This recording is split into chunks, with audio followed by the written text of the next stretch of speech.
Well, babe, we're here. And I'm telling you, today is going to be a situation.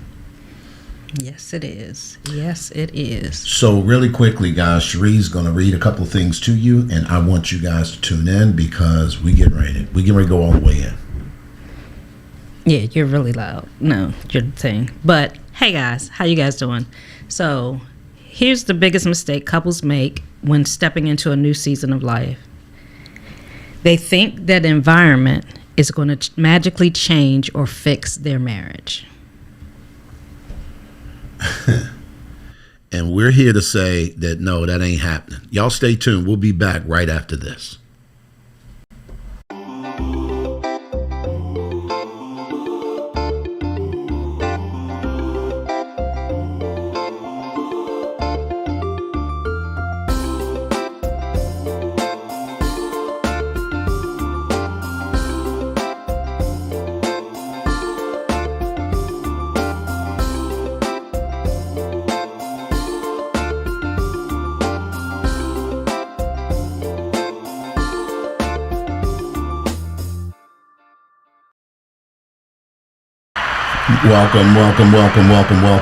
Welcome. I'm excited, Cherie. We are doing some things today that I think that, quite frankly, you guys, and this is one of the reasons we chose to do this live, was because it's going to generate some conversation. It's going to generate some feedback. And as relationship coaches, Cherie and I want to get an opportunity to kind of share from that vein. What we're going to talk about is what we've gone through, what we go through, and what we will go through if we don't do this work. So today we're going to talk about this conversation that, quite frankly, keeps coming up over and over again. People think that by living abroad or moving abroad is going to fix many things, even your marriage. And we can tell you that the number one mistake that most couples make before moving overseas is something that we're going to dive into today. Come on, babe. Right. So as I stated before, the biggest mistake that people make when they're moving abroad is that they believe that by changing environment, by changing location, that it's going to fix their relationship. It's going to fix their marriage. And the truth is that it does not fix it. It's not a magic pill. It's not going to make the things go away. And so we're going to get into what are some of those things, or why do people believe that, and what are some of the areas that really impact you when you do move abroad that can be detrimental to your relationship. Yeah, so one of the things I want to say, y'all, moving abroad amplifies what's already going on. Let's start out there. If you are interested, and I know that a lot of people, particularly because of the climate in the U.S. or maybe the climate around the world, wherever you're moving from, whether that's Canada, people move to places abroad from all over the world. Here's what I'm going to promise you, that if your relationship isn't strong before the move, the stress of the relocation can break it. I'm going to say it again. If your relationship isn't solid before you move, the stress of the move itself is enough to break it. And Cherie, we can kind of unpack that. I mean, there's so many other things that we're going to talk about. What do I mean by that? Because I think that a lot of people say, yeah, I get it. But do we really? Right. So when you move abroad, there are several things that are going to impact your relationship. The culture shock, the isolation, the loss of your support system. Another thing that we, touch on often is the change in your roles, the dynamics of your relationship when you move abroad. And this doesn't just impact couples that move abroad. This could be you're going into retirement. This could be you becoming empty nester. Whenever there's a major shift or change in the season in your relationship, these areas can become issues. And if you have not built a solid foundation prior to that, they can proved to be detrimental when you do make a big move or a big change. And it can be even, like I said, it's not necessarily moving abroad. You can move from one city to another or one state to another, and these can impact you. So here's what I want to do right here at the top of the broadcast. Guys, if you are viewing us, do me a huge favor, put it in the chat. Where are you tuning in from? What city, what state, what country? And then more importantly, are you considering moving abroad? Are you considering relocating? Are you considering making a significant change in your relationship over the next few months, few years, because I think that what we're going to talk about today is really going to impact a lot of those decisions. And our hope really is to be able to equip you guys to be able to not move, but prepare to do that in a way that is successful. We've got an actual training that we're going to do that's coming up here really soon. Sheree, if you can talk a little bit about that. But I want you guys to go ahead and put it in the chat and let us know that you're here. Where are you tuning in from? What city? What state? Come on, babe. Well, first, before I get into that, I wanted to ask you guys, if you're viewing today, if you have not subscribed to the channel, to please subscribe. Also want to shout out all of our Day One members. We have a few that are here in the room today. We have Joseph. Hi, Joseph, who's a Day One member. If you'd like to join our channel and be a Day One member, please click the link and do that as well. So we have a series. We're relationship coaches. That's what we do for a living. We've had an online relationship academy that we've been doing it'll be 9 years this January. But we've been working in the lives of couples for pretty much the entirety of our marriage, and we've been married 26 years. And so this June 17th, the week of June 17th, we're actually doing a 3-night couple series that's going to focus on, is your marriage ready for the next season?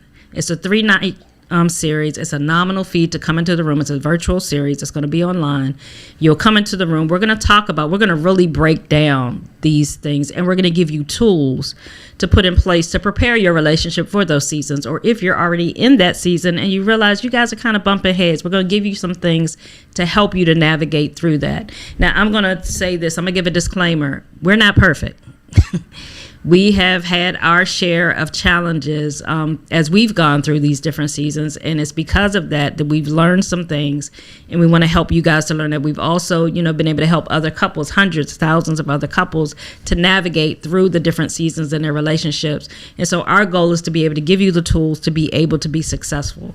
Because the worst thing is that you enter into one of the latter seasons of your marriage, whether it's you becoming empty nesters, the kids are gone, or you're retiring, you don't got to go to work no more, or you relocate, or you move somewhere, you move to another city to your dream home, and now you're at odds with your partner.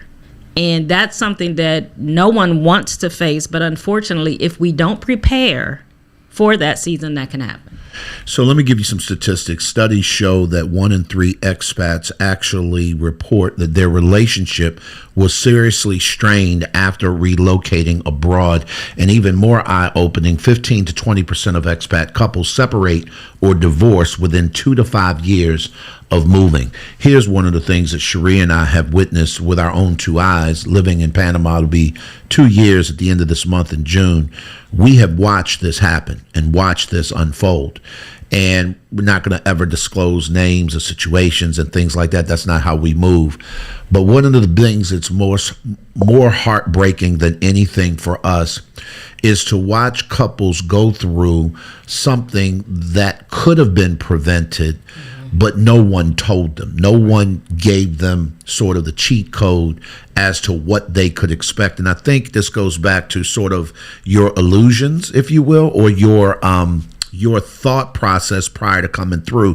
Sheree, a lot of people actually think that because they're coming somewhere tropical, somewhere beautiful, somewhere that could be characterized as paradise, you get what I'm saying? You often find yourself saying things like, oh, this is just going to go well.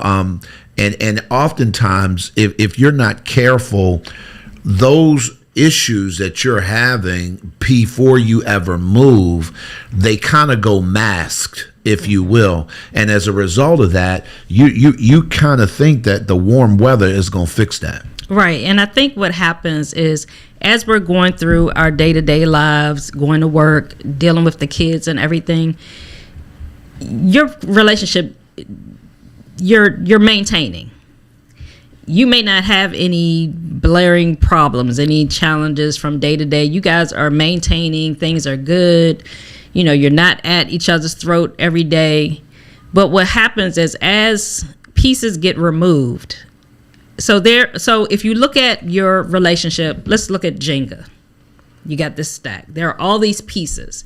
And as pieces are removed, so the kid's leaving to go away to college or they leave home. That's a piece that comes out. You retire from your job. You both leave your job. Each of you now don't have that as, because let's be honest, when you're working a job, 10 hours of your day is at work minimum between your commute and your time at work. So that's 10 hours a day that you're not with your spouse. So you're now have that time as just the two of you. So you've added 10 hours to your time together. The kids are gone. The time that you were distracted with the kids, helping them with their homework, taking them to events in the evening, that time has now been taken away. So now that's more time that the two of you spend together. So if you realistically look at it, the average couple may spend 2 to 3 hours a day together. And out of that time, and I'm not counting the time that you sleep, because if we add that, it might be 10 hours. But the time that you're actually awake, 2 to 3 hours a day that you're actually together. But if you look at that time, the amount of time that you actually spend just focused on each other is probably less than an hour a day. Now you've gone from 1 hour a day to 12 to 14 hours a day. It's just the two of you. You don't have the distractions.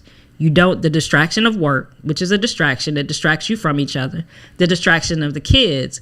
And so there are things that you didn't even think were issues because you weren't spending time together. I'm at work all day. I don't know what he's doing today, what he's not doing, whether he sits around and picks his toes all day or whether, I sit around the house and I'm laying in the bed all day because I ain't got nothing to do. Whatever those things are, they're not issues until they become issues. So one of the things I want to give people sort of a real practical solution. We all 5 years ago went through something around this time of year 5 years ago as a global community that shocked relationships beyond shocking, and it's called the global pandemic. And what I want to encourage you that if you're not careful, you can invite a pandemic to your relationship of sorts that has the power to kill it. And when Cherie talks about this idea of going from 2 to 3 hours of focused time per day that you guys normally go through to now it's all day, if you move abroad and all you have is each other, particularly in a country where you don't speak the language, or maybe you don't, you're not connected to the culture in any kind of way, you don't have a thing to do, I can be really honest with you, and I can tell you from my own perspective, that'll drive you crazy. 2 years ago, when we moved to Panama, for the first 3 to 4 months, I feel like, looking back on it, I didn't call it this then, but I was depressed. I was depressed. I did not enjoy my time here. And the reason is because one of the things that I did not consider is that although we moved here for my wife's mental health, and I didn't necessarily have mental health challenges prior to coming here, I realized why once I got here.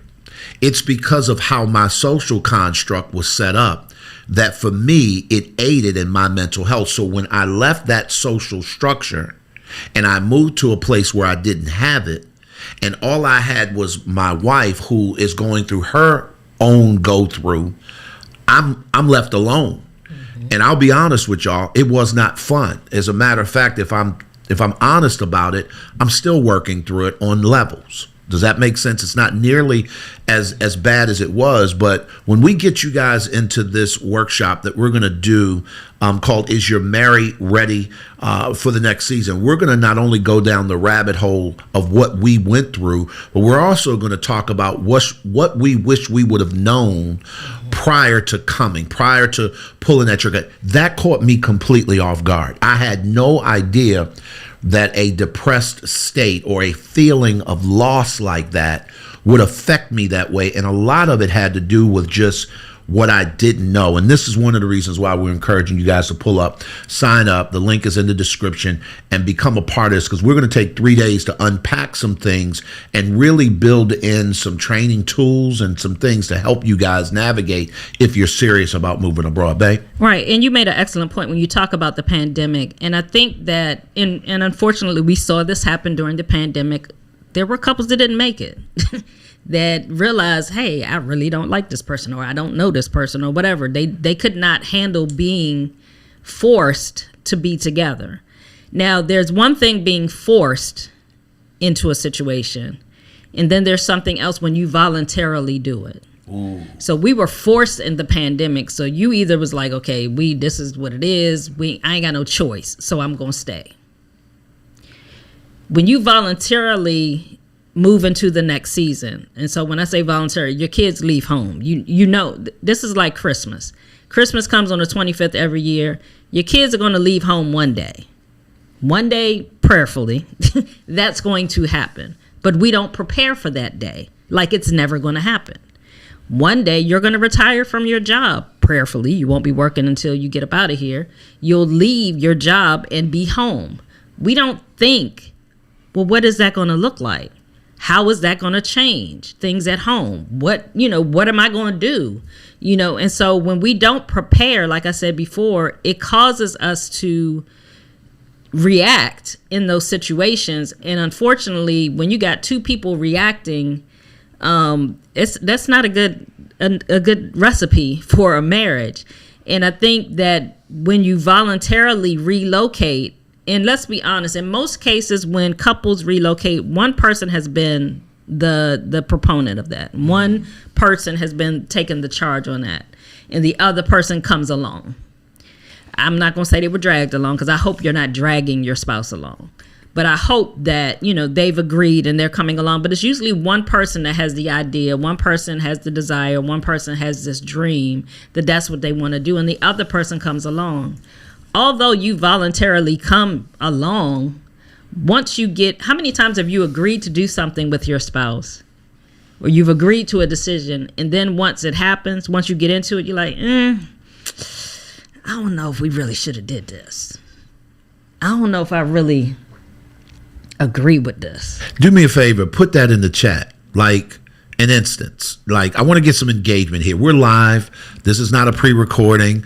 I see that there are people online. I know that normally you're not used to engaging per se, because maybe it's a pre-record. We are here live, and I really want to hear from the audience, because my thought is, particularly as we look at the analytics of this channel, is that people tune in to our lives because they're interested in the things that we're doing, particularly abroad, right? And if that's the case, then, are you married? If so, how long have you been married? Put it in the chat. Are you thinking about coming abroad, whether that's to Panama or anywhere else? Has that crossed your mind? Put yes, put me, put something, engage with us a little bit, because when Cherie asked that question, how many times have you signed up for a thing, but you did it because your spouse asked or they needed it, and it was not that big of a deal, but you really wasn't all in? And then once you made that decision, and we're not asking y'all to throw people under the bus, like, how did that go? I can give you an example.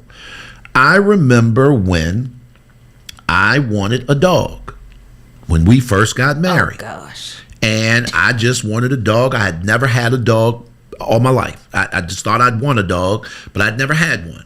And Cherie had 8 dogs prior to us getting married. She had 8 dogs, and she said, "Are you sure you know what you signing up for?" I was like, "Yeah, it's just a dog." And she was like, "Well, I get that, but I've cared for 8 dogs in my lifetime, and it's not just an animal that you just get." And so I went into all these reasons, guys, where I'm good, da-da-da. What I did not realize after I got that joker was all the things she said. Like, yo, this is, and here's the crazy part of it. She even tried to hit me to the particular breed that I was interested in getting. She was like, "Based on what I know about you, that is not a good breed for you. And I can promise you it's going to create problems." Well, Petey was his name, and we wind up having to get rid of Petey because I didn't have the time to devote to this dog that his breed required. And so I need you guys to understand that I was making a decision, and Cherie just kind of went along. But, it wasn't something that she necessarily was signing up for. Well, here's the difference. That wasn't permanent. Right. You can give a dog away. You can sell the dog. You can do whatever. You don't have to stay in that situation. When you move abroad, It's kind of permanent, at least for a minute. Yeah. It is not easy to undo that decision. Sheree, does that make sense? Right. That's a great point. I mean, and oftentimes, and guys, please chime in if you've ever made a decision or an agreement in your relationship, and not to say that you regretted it, but afterwards you was like, don't know if that was the best decision, or not sure if I was really 100%. Because let's be honest, in marriage, there's a give and take. So it's not always going to be everything that I want. It's not going to always be everything that Glenn wants. So when you make those decisions, the worst thing that can happen is that, number one, you aren't honest about how you feel about the decision. But imagine picking up your life and moving to another country because I want to make him happy. And that's a whole nother discussion we'll have, because it ain't your responsibility to make your spouse happy, but that's another discussion. But I want to make him happy, so I'm going to agree to move to wherever, Jablip. We're going to just say Jablip because it don't matter where. And we get to Jablip and I'm not happy. I don't have any friends there. I don't know the language. I don't understand the culture. I didn't realize I'm going to be sitting here looking at you 24 hours a day because I don't know nobody. I don't, it takes time to get to know people where you are. It takes time to get out and about, and depending on how adventurous you are you prepared for that season? Because in season, there are seasons within seasons. So the season may be to retire. That's great. That's exciting. Mm-hmm. They're going to give you the big retirement party. You're going to have all the bells and whistles. You done did 25, 30 years. Listen. It's your time, all that. But then after the party comes the season of now adjusting to this new life. If there aren't things that you've done or gotten in place, or if your mind isn't ready for that adjustment period, that can be depressing. It can be stressful, not only on you, but on your relationship, because you're not happy. You making everybody around you not happy. And there are things you can do before you get to that season, or just the awareness, number one, of knowing that season coming. But there are things that you can do during that season and before that season to kind of prepare you for it, to make it easier. Because you're going to go through it. Think about grief. There are 7 stages of grief, 7, 9, 11, depending on who you talk to. There are stages of grief. You go through the stages of grief whenever you make a major change in your life. So when your kids go off to college, there's a grieving process you go through because your children aren't there anymore. So you go through those stages of grief. When you retire from your job, you're going to go through the stages of grief because what was is no longer. When you move abroad, you're going to go through the stages of grief because now everything that was familiar is gone. Yep. And you have to build a new norm. So one of the things I want to do really quickly, if you have not signed up for an upcoming online workshop that Sheree and I are doing June the 17th, 18th, 19th, it's nightly from 7:30 to 8:30 Eastern.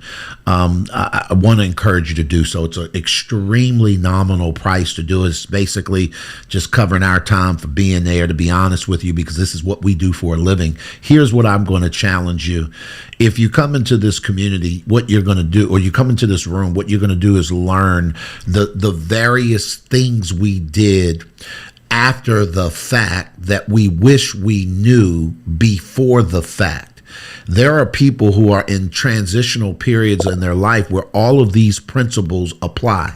So whether you are going from the transition from your kid leaving the house to go to college, or perhaps you becoming an empty nester and they're just gone, period. Or perhaps you are retiring and now you're going from a work life, go, to you're here. There are things that you need to do, principles that we're going to share with you, that if you put them in place, I promise you it's going to help you avoid things like becoming 1 in 3 expats who report that their relationship was seriously strained after relocating. Here's the challenge. You don't want to be abroad with a strained relationship. No. Let me tell you what I know about Panama, just particularly because we live here. Panamanians are very, very reluctant to connecting with people on very deep levels. They just are. They're community oriented, but they're community oriented around their own community. And so it's not that they don't want to accept you, they don't know you. And here's the challenge. If you don't know the language or you don't understand the culture, that's going to be difficult for you to win relationships, win friends in that regard. Well, in the meantime, until you get there, you got just y'all two. This is why community building, and even for our single folks, we've got some tips and some strategies that can help you guys avoid certain things, because we're working with them now, people who have just uprooted and they find themselves having to navigate without a community.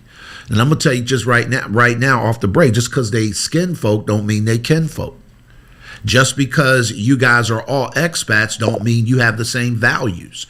Just because you are the same age or you've gone through the same stations in life don't mean you have the same personalities and temperaments. And so it necessarily doesn't mean that you're going to connect. How do you show up and become the person that attracts the kind of people that you want to be with? We're going to teach and train you guys on some things to help you do that, because we've had to do them. And that's the reason why I'm encouraging you guys, because we had to do this work, and it bothers me, to be really frank, and it burdens me. I think it's probably a better word, when I watch people come unglued and they don't have to. Right. When I watch relationships dissolve, we watch people have to go back to listen, there's nothing worse than preparing to move abroad, doing all that you got to do, getting all your affairs in order, making sure everything works, get to where you're going, and one of the two of you can't stand it.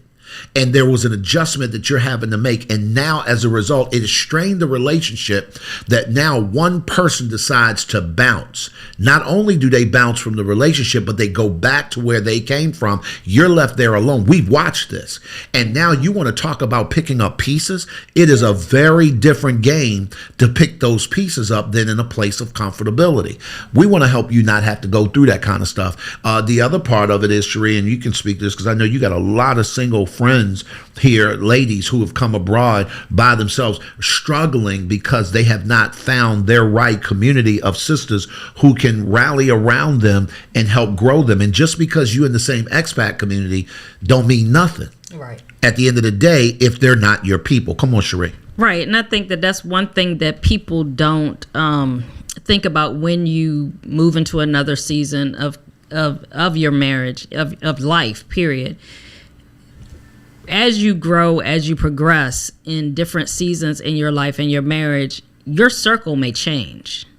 So the same people that were in your circle when you were raising your kids may not be the same circle or your same tribe now that your kids are gone. It may not be the same circle now that you've retired. It may not be it's more than likely not going to be the same circle when you move abroad, because geographically, you're not there with the same people. But it's important for you to be open and willing to find your tribe. I think the biggest mistakes a lot of people make is that they move into these different seasons of their relationship and they isolate. Mm-hmm. It's just you and me against the world. Just us. Listen. Just us, nobody else. And the challenge with that, and not to say that you can't be a private person, not to say that you don't devote your time to your relationship, because you should. But the challenge is when things happen. Yes. When you need support, you have not built a support system to have support when you need it. Ooh. People get sick. You got to say that. People get injured. When you need support, you haven't built the support system to get support. People get sick. People just have needs. You need somebody to talk to. You need, to flesh something, an idea out with somebody, and you have no one to talk to. As much as I love my dear husband, as much as he is my best friend, there are a lot of times I need to talk to somebody else. I need to talk to another woman. I need to talk and get somebody else's perspective. But if I have not built those relationships, if I have not built that community, and it's not that I still have friends that are in the States, but sometimes I need to talk to somebody that's in the same situation that I'm in. I need to talk to somebody that is here, that knows what I experience on a day-to-day, that can help me talk through something. And so that is something that is another mistake that I think that couples make, is when they do move into whatever that season is, they isolate themselves. And that can be detrimental to the health of your relationship, because it's just the two of you. And I think that you have to be willing to be open to that. And I just want to thank you, Joseph. Yes, I'm feeling physically much better. And so for those of you that haven't been watching our channel, I guess about a month or so ago, I had a little medical scare, but I'm doing much better. Thank you. Well, you know, it's funny that you say that, because I think that even against this conversation. So let's just use that for a quick example. Cherie went through something where medically she needed attention. We had a community of people that helped us really get that attention. That wasn't the challenge. The recovery became the issue in the sense that it was prolonged.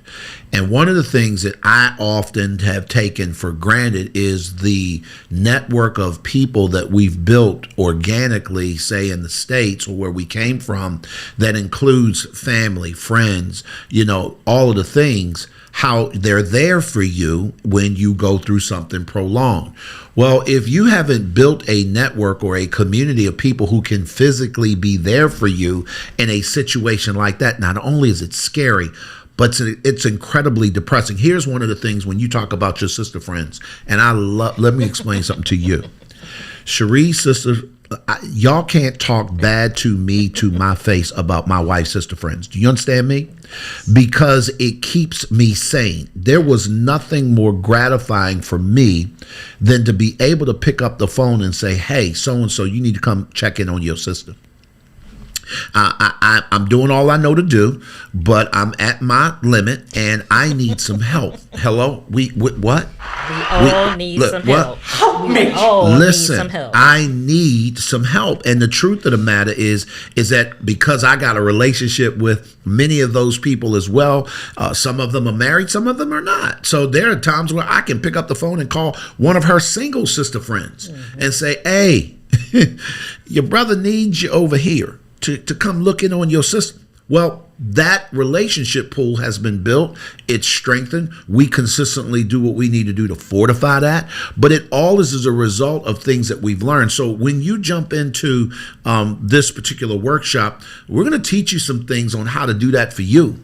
Because it's not good that I have a community for us, or that things we go through and we can navigate, but then you come and then you can't now plug in to either our community or create one of your own, because maybe you're not built that way. There are a lot of people that find it troubling to figure out how to even build that kind of a thing. Well, that's where we come in, because that tends to be our skill set. Cherie and I, for those that don't know, have authored 10 books between the two of us. We do workshops. We've been doing this for years, long before we moved abroad. It's one of the reasons why we were able to move abroad, is because we built an online business that allows us to sustain ourselves anywhere in the world. So this is what we do for a living. And what we want to do is, as much as we don't talk about this a lot on YouTube, we wanted to make this available to our YouTube community, because you guys see all the fluff and all the exciting things, and we try to keep it as 100 as we can about the things that we go through. But this part right here is one of them soft skills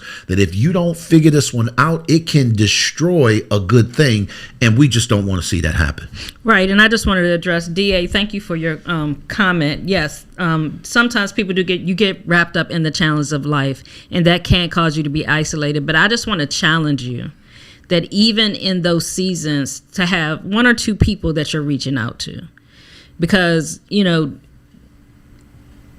we grow and we can go further when there's more of us. Just the two of you, you only have your two opinions, your only two perspectives. Right. And you never know how much value you can get from somebody else. And also it's relief, especially if you're dealing with the stresses of life. If things are, you know, you're dealing with some challenges, sometimes you need that relief to just be able to get it off your chest, share it with somebody else. They may be able to give you, that solution could be in somebody else's mouth, but if you keep it to yourself and you don't share it, that can create a problem. But we want you guys to join us June 17th through 19th. It's a nominal cost to come into this workshop. It's a 3-night series. We're going to meet that Tuesday night, Wednesday night, and Thursday night for about an hour and a half each night. We're going to break this stuff down, give you guys some tools to implement. Like I said, this is not just for people that are moving abroad. If you're entering into, and you don't have to be getting ready to enter into the season now, because if you're married, you're going to go into these seasons eventually. Right. If you have kids, one day they're going to leave home. Right. If you work a job, even if you have your own business, the goal is to retire one day. And so you're going to go into retirement, and whether it's moving abroad or moving to your dream home and just getting away from the hustle and bustle, relocating somewhere. Relocating doesn't mean it has to be out of the country. Relocating is relocating anywhere. That is probably going to happen in your relationship. And there are some things that if you don't put them in place, it can put a strain on your relationship. And we want to help you guys to alleviate that strain so that you don't go through the pitfalls that a lot of couples go through. Now, it doesn't always result in divorce. It does not always result in separation. But when you enter into those seasons of your life, those are supposed to be like rebirths of your relationship. It's supposed to be like a whole new honeymoon season in your relationship. But if you have these stresses of these things because you haven't dealt with them, it puts a damper on that. And my goal was that when we entered this season in our relationship, and I'm gonna say all bliss, but I know that life happens. But this should be a blissful period, a blissful season for us. And because there have been some things that we did not address, we've had some challenges. But we've worked through them because we had the tools to work through them. And prayerfully, the rest is, it's going to be smooth sailing. It's going to continue to keep smiling. There'll be hiccups along the way because we're not perfect, but it's not anything detrimental that's causing us to question our relationship, that's causing us to question why we're here. Yeah. And those are those little seeds that can cause you to really start questioning your relationship. Babe, if I could jump in and we'll finish off here. Let me just say this from a man's perspective.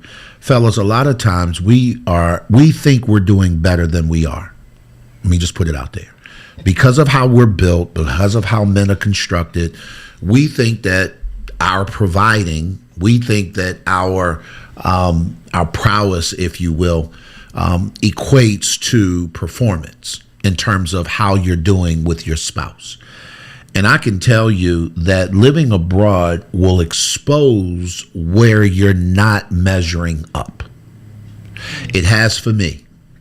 And one of the things that I can honestly say, as much as, we do this for a living in a sense of helping relationships grow, I can say that our secret sauce is our transparency and our vulnerability. Not only with each other, Cherie and I, but with the communities that we get to lead. When you get into this workshop, we're going to go deep. We're going to go vulnerable. We're going to go transparent. We're going to tell you the things that we've had to navigate, the things that, quite frankly, we are still navigating. They don't cause us not to show up. But what it does do is it causes us to pause along the way and ask the question, how am I doing? How is this thing really, really coming along? And what changes can I make? Because let me tell you this, it's been 26 years in a row. I was married 12 years prior to Cherie. Cherie was married twice before me. And those relationships didn't go well. I don't plan on doing this again. Let me tell y'all what I know. If Cherie leaves me, I'm going with her. You understand me? So the question becomes is not where you going, is how we going to fix this? And I mean we, because if I am part of the problem, I need to figure out how that is so that I can change some things so that I can become a part of the solution. And anybody that knows me personally knows that's how I move in my private life. And I am not about to let something, including me, sabotage the work that I have been doing all my life. And then therefore, because I decide to not do that work anymore, I'm going to sabotage myself. So we're going to get really real, and we try to be as real here as we can.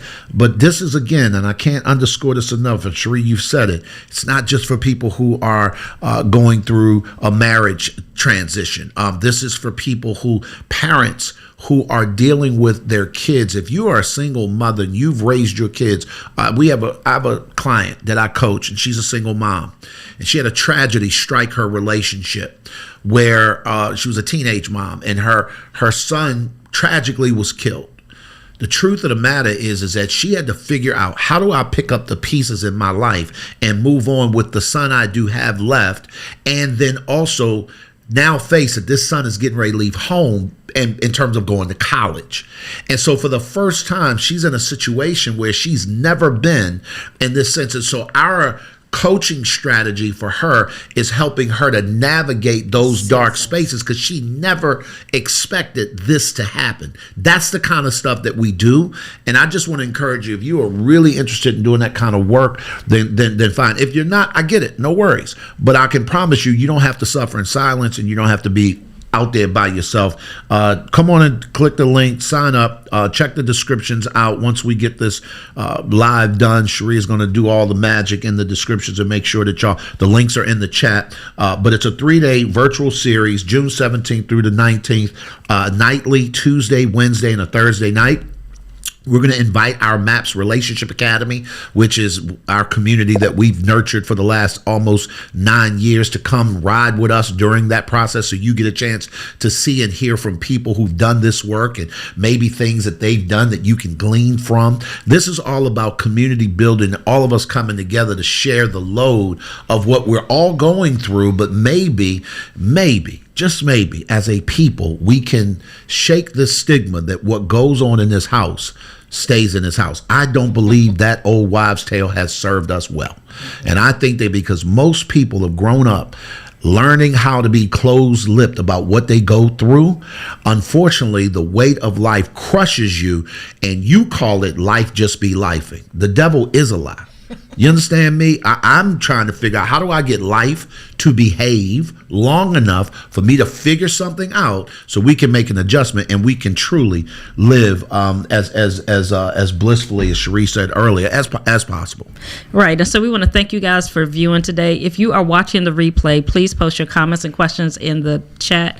We will respond to them in a timely manner. Also, if you have not subscribed, please subscribe to the channel. And if you'd like to become one of our Day One members, please go ahead and join the channel. As always, we want to remind you that you can't get to any place of significance by yourself. And why is that? Because we all need some help. Have a great day, I guys. need somebody. Y'all be good. We'll talk to you soon.